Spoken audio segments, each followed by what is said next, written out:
Good morning or good afternoon or good evening, wherever you are in the world. Talent Finders would like to welcome former CIA officer, author, and editor at Uplands out of Miami, Florida, Shelly Mattia. So welcome, Shelly. Thank you. So Shelly, firstly, I'd like to congratulate you on all your achievements. So can you please share with us how your career started as a CIA officer? Okay.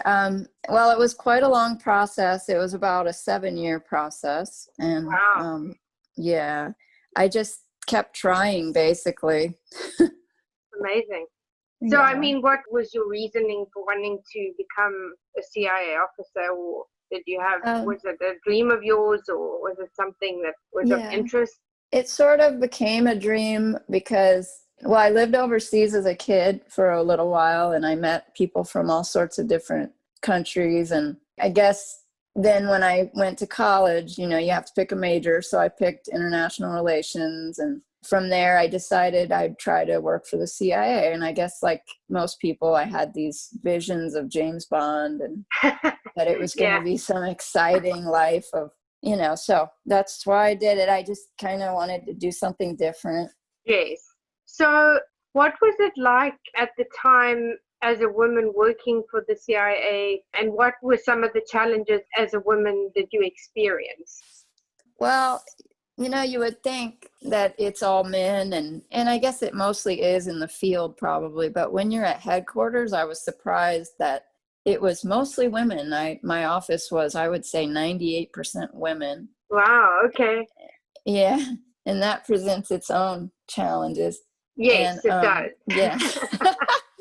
Especially as a young, I guess, attractive woman. I would say the problems I came across were more just the viciousness and backstabbing that you find in a lot of places, but more so there. I felt it was extreme. Yes. So what was your role and responsibilities as an officer in the CIA, and what would you say some of your biggest lessons and learnings have been within your career as an officer? Well, my assignments varied. I started out as what they call a SOO, a staff operations officer. Yes. And there's another title, but I can't remember it. But you basically go in and you do different things depending on which division you're in and what countries you cover. And generally you switch around to different countries. So it all depends on which ones you're supporting. And then I also did a stint in the Office of Security. So I moved around a lot because not only because they make you do it, but because I didn't want to be where I was. If I was somewhere I didn't really like, I would look into something else, and move on. Yes, absolutely. So you're an author of both adult and children's books. Can you share with us more about this? And did your career influence you in writing both the children's and the adults' books? Well, I started out writing after I left the agency. I wrote my first book, which is called Single in the CIA. That one focuses on the CIA. So my adult books, yes, they're all CIA themed. Yes. And then the children's books, no, they're not, although I've thought about trying to do one. But the children's picture books really doesn't. It's just children's stuff. Yes. Okay. Yeah. So while you were an officer for the CIA, how did this impact you and your family life, especially in such a dangerous profession? What did you do to balance your career and family life?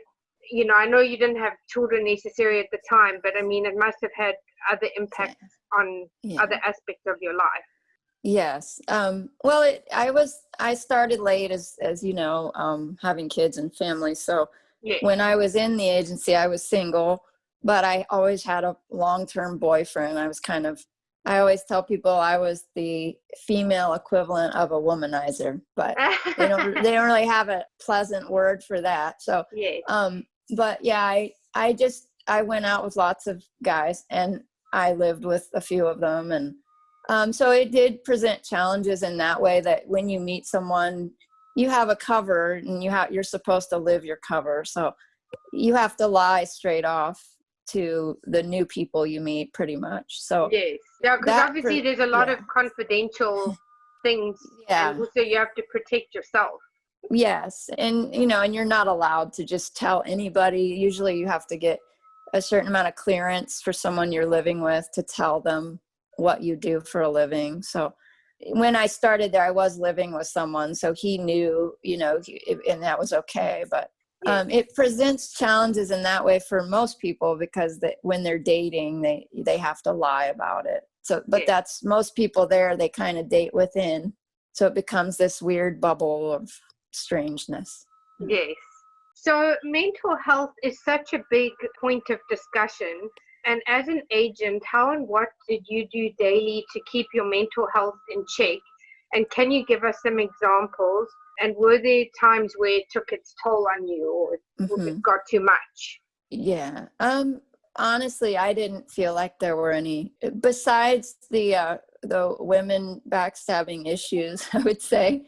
The mental health part for me wasn't hard, but I know a lot of people have a hard time with the part we just talked about, the family, the lying to your, whoever it is, lying to your family, sometimes like your parents, maybe your brothers, whatever it is. People do have a hard time with that, because it's not normal for you to have to hide what you do, and accomplishments in your life, you have to hide them, and I guess that's why now I'm more like out there, like trying to share my accomplishments, because I was never able to do that. Yes, absolutely. So when did you decide that you wanted to resign from the CIA, and what was that process like for you? That was well, I almost knew from day one, to be honest, but I stuck it out. I had a lot of good experiences, but also bad. And when I got my first field assignment, I went and lived somewhere, which I won't say where, but and I really liked it there, and I didn't want to really leave. I kind of knew from the beginning of that I would be leaving at the end of that if I didn't get another assignment somewhere that I wanted. Yes. So when the writing was on the wall that I was not going to get anything I wanted, they wanted me to come back to Washington, D.C. and do the same job I had always done, which I'm not into doing that. So then I just resigned. I decided to resign. Wow. Oh, and it was a painful process, I'll say that. I'm sure, because you also dedicated so many years. So well, yeah, and they don't make it easy, No. So now you have shifted your career and are not only an author of books, but also the editor of Ops Lens. Was this a natural transition for you, and how long did it take you to shift into an entirely new career, and what was that like for you? I would say when I left, it was 2011, and for a while I didn't know what I was going to do. And somehow things aligned for me, and I met my husband. And so by the time 2013 came along, I was pregnant with my first child, and I decided at some point around there to start writing a book. Yes. And so for me, that was just natural. I like writing, so it came fairly naturally. And after that, I mean, other doors opened from writing a book. It doesn't have to be the great American novel. It opened other doors. Yeah. So Amazing. then Ops Lens came along years later. Wow.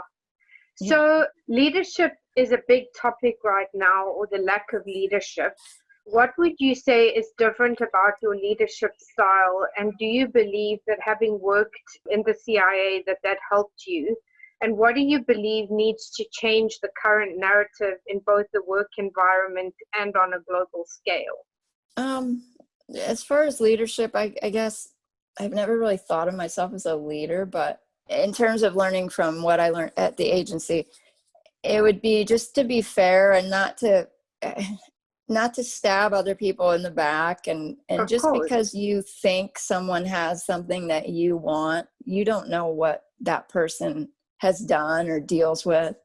Not to be so jealous of people that have something that you think is important, whether it's money or looks or men or whatever it is. Yes. That's what I would say for everybody in every part of life. Yes. So what have been some of your biggest career highlights that you could maybe talk about now? Okay. Well, I'd say just being able to finally get into the agency was a big highlight because I tried for so long and eventually did get there.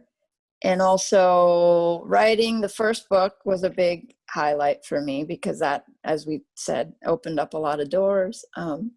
Those would be the biggest highlights that I can think of now. Okay.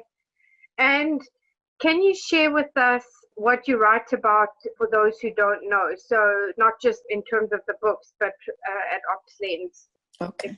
if you're able to share with us. Oh, yeah. Well, OpsLens is a platform for mostly it's former law enforcement, former intelligence, military people who write for us. And I started out as a contributor. I wrote about what I was seeing in California at the time. I was living in California. So that's what I wrote about. Other people, they write from their perspective. Okay.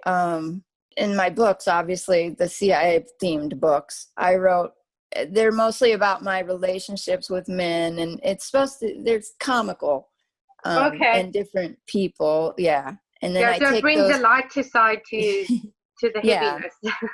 yeah. And I take those characters and extend their stories into a series, and I do, some of it's fiction, some of it's not. Yes. So Okay. that's what I do with that. So what are the 3 key pieces of advice you would give to others who are looking to pursue a similar career, either as a CIA officer or as an author or writer? The 3 P's, I would say, don't give up, always be persistent, and just keep trying. Yes. I would say don't believe the doubters, because I always have many, many doubters. Yes. And no matter how many times I prove them wrong, they still doubt me. But it's almost like it encourages me to prove them wrong yet again.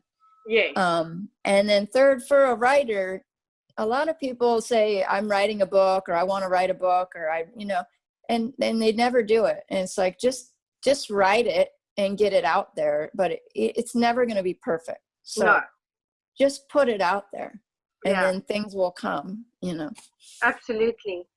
And that leads me to the final question of what legacy would you like to leave, or how would you like to be remembered?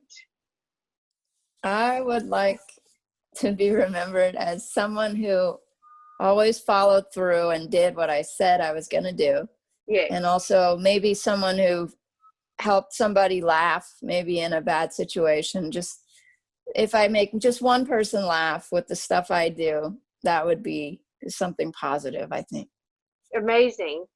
So I want to thank you for joining us today. And if people would like to connect with you, what are the best platforms to do so? I have a website, shellymateer.com. That's Mateer. And I'm on all the social media platforms pretty much. So I'm easy to find out there in a public realm. And you can also check out opslens.com, where I'm the editor. Perfect. Well, thank you so much. And hopefully we can have you back in the future to see where you are and where your journey's taken you. Thank you. I would love to. Thanks so much. Thank you.